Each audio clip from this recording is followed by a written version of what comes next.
Good morning, नमस्कार, Sat Shri Akal. Welcome to Aham biology classes. Subscribe करें Aham biology classes को and press this bell icon so that you get the latest update. Thank you. My name is Amrit and आज जो हम discuss कर रहे हैं वो हम डिस्कस कर रहे हैं पार्ट 5। ये पार्ट 5 है frequently asked question of human physiology का, जो कि इम्पॉर्टेंट है DSSB एंड EMRS एग्ज़ाम 2021 के लिए। इससे पहले अभी तक हम पार्ट 4 कवर कर चुके हैं। अगर आपने वो वीडियो नहीं देखी है तो लिंक डिस्क्रिप्शन बॉक्स पे है, क्लिक करके वीडियो देख सकते हैं। तो स्टार्ट करते हैं आज का सेशन। आज का क्वेश्चन नंबर 41 है, the wall of the ventricle possess thick muscular projection, they are known as. जो वॉल होती है हार्ट की वेंट्रिकल की, उसमें क्या होता है, थिक मस्कुलर प्रोजेक्शन होता है, उसे हम क्या कहते हैं, ये पूछा गया है। ऑप्शन ए है कोनस आर्टियोसिस कहते हैं, ऑप्शन बी ट्रंकस आर्टियोसिस कहते हैं, ऑप्शन सी कॉडी टेंडनी कहते हैं, या ऑप्शन डी कॉलमी करनी कहते हैं। बताइए क्या कहते हैं जो थिक मस्कुलर प्रोजेक्शन होता है वेंट्रिकल में, उसे। क्वेश्चन नंबर 41 का करेक्ट आंसर है डी।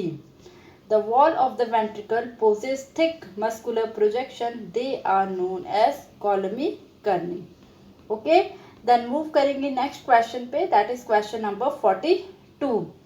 क्वेश्चन नंबर 42 है, regulation of normal activity of the human heart take place. जो ह्यूमन हार्ट में जो नॉर्मल एक्टिविटी होती है उसे कौन रेगुलेट करता है, ये पूछा गया है।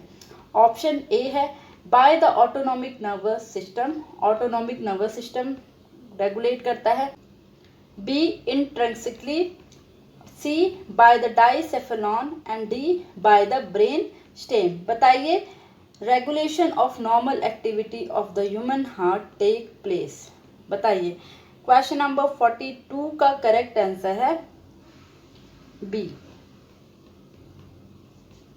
इंट्रिंसिकली जो होती है हार्ट की नॉर्मल एक्टिविटी वो रेगुलेट होती है। ठीक है, देन मूव करेंगे नेक्स्ट क्वेश्चन पे, that is question number 43। Question number 43 है, the location of the neuro center activity of the heart is. जो लोकेशन है neuro center activity of heart का, वो कहाँ पर है, ये बहुत इंपॉर्टेंट है, बहुत बार एग्जाम में पूछा जाता है। KVS में भी पूछा गया है, DSSB में भी पूछा गया है ये। तो हमें बताना है कि neuro central activity of heart की लोकेशन कहाँ पर है। ऑप्शन ए है mid brain, option B pons, option C cerebrum, या ऑप्शन डी मेडुला ऑब्लंगाटा। बताइए कहाँ पर है। क्वेश्चन नंबर 43 का करेक्ट आंसर है D. The location of the neuro center activity of the heart is medulla oblongata. ये याद रखना बहुत इंपॉर्टेंट है। देन डिस्कस करेंगे क्वेश्चन नंबर 44। क्वेश्चन नंबर 44 है, the hormonal regulation of cardiac output is.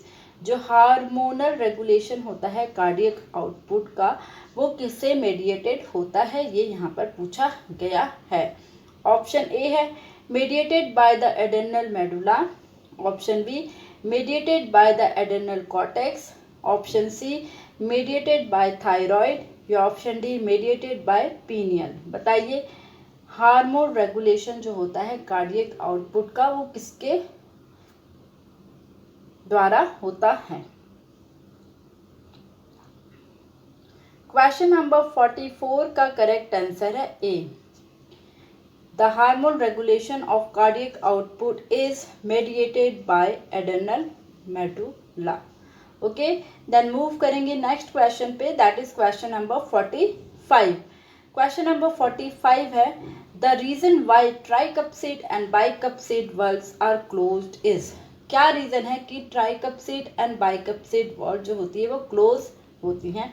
Option A ventricular रिलैक्शन की वजह से, ऑप्शन बी वेंट्रिकुलर फिलिंग की वजह से, ऑप्शन सी आर्टियल सिस्टोल की वजह से, या option D attempt backflow of blood into the आर्टरिया।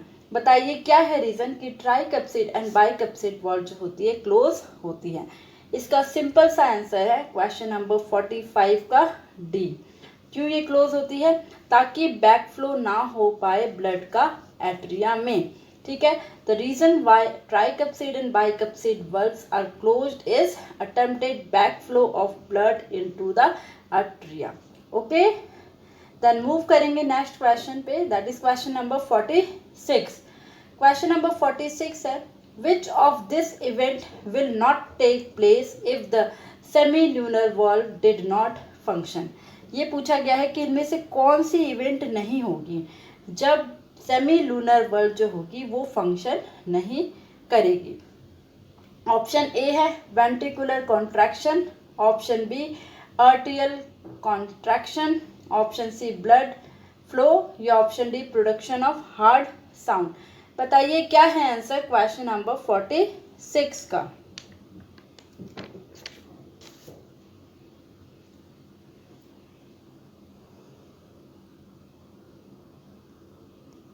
Question number 46 का करेक्ट आंसर है D, production of heart sound. Heart का साउंड प्रोड्यूस नहीं होगा जब सेमिलुनर वॉल्व जो है फंक्शन नहीं करेगी प्रॉपरली। ठीक है, देन मूव करेंगे नेक्स्ट क्वेश्चन पे, that is question number 47। Question number 47 है, the reason why the SA node sinoatrial node is the natural pacemaker. क्यों हम ऐसे नोड को पेस मेकर कहते हैं, ये यहाँ पर पूछा गया है। ऑप्शन ए है generates an action potential which is more in size than other part of the conducting system. क्या करता है? ज़्यादा एक्शन पोटेंशियल जनरेट करता है other part of conducting system से। बी है only part of the conducting system generating impulse, सिर्फ वही पार्ट है जो कि इम्पल्स को जनरेट कर रहा है। Option C located in right atrium, right atrium में लोकेटेड है। या option D generate the highest number of action potential in the conductive. Option D है generate the highest number of action potential in the conducting system. बताइए क्या है इसका correct answer. क्यों हम ऐसे नोड को नेचुरल पेस मेकर कहते हैं? क्वेश्चन नंबर 47 का करेक्ट आंसर है D, the reason why the SA node is the natural pacemaker is D, generate the highest number of action potential in the conducting system। सबसे ज़्यादा highest action potential यहीं पर generate होती है, इसीलिए ऐसे नोड को हम नेचुरल पेस मेकर कहते हैं। देन मूव करेंगे नेक्स्ट क्वेश्चन पे, that is question number 48। Question number 48 है, the tricuspid valve is present between. मैंने वर्ल्व से रिलेटेड क्वेश्चंस करवाए थे आपको, मैंने बताया था कि वर्ल्व से रिलेटेड क्वेश्चन बहुत इंपॉर्टेंट होते हैं, पूछे जाते हैं। तो यहाँ पर ट्राइकैप्सिड वर्ल्व पूछा गया है कि कहाँ मिलता है। Option A ventricle and pulmonary artery, option B ventricle and aorta, option C left auricle and left ventricle, या option D right auricle and right ventricle. बताइए कहाँ मिलती है हमें ट्राइकैप्सिड वर्ल्व। क्वेश्चन नंबर 48 का करेक्ट आंसर है डी, ट्राइकैप्सिड वर्ल्व हमें मिलती है between right auricle and right ventricle. ठीक है, देन डिस्कस करेंगे क्वेश्चन नंबर 49। क्वेश्चन नंबर 49 है, bundle of His is a network of. जो बंडल ऑफ हिज होता है ये किसका नेटवर्क है, ये यहाँ पर पूछा गया है। Option A muscles fibre present only in the ventricle wall, वो मसल फाइबर जो कि सिर्फ वेंट्रिकल वॉल में प्रेजेंट होता है। B nerve fibre distributed in ventricle, nerve fibre है कि जो कि डिस्ट्रीब्यूट हो जाता है वेंट्रिकल में।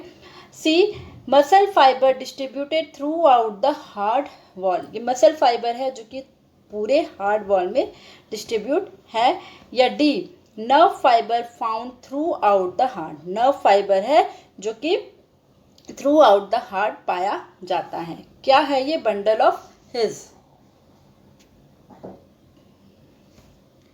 क्वेश्चन नंबर 49 का करेक्ट आंसर है A, bundle of His is a network of muscle fibre जो कि सिर्फ कहाँ मिलता है वेंट्रिकल की वॉल पे।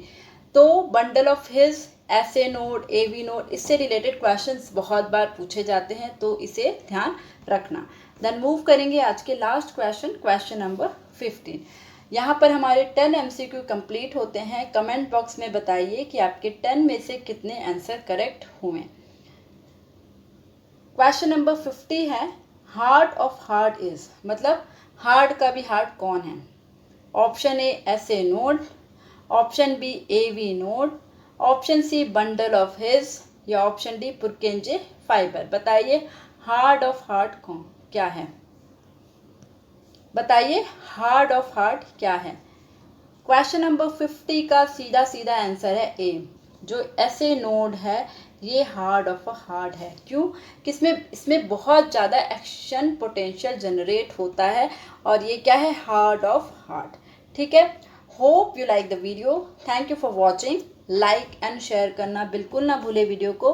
और अगर अभी तक आपने अहम बायोलॉजी क्लासेस को सब्सक्राइब नहीं करा है तो सब्सक्राइब करें एंड प्रेस करें bell icon so that you get the latest update. Thank you, have a nice day, bye bye, take care.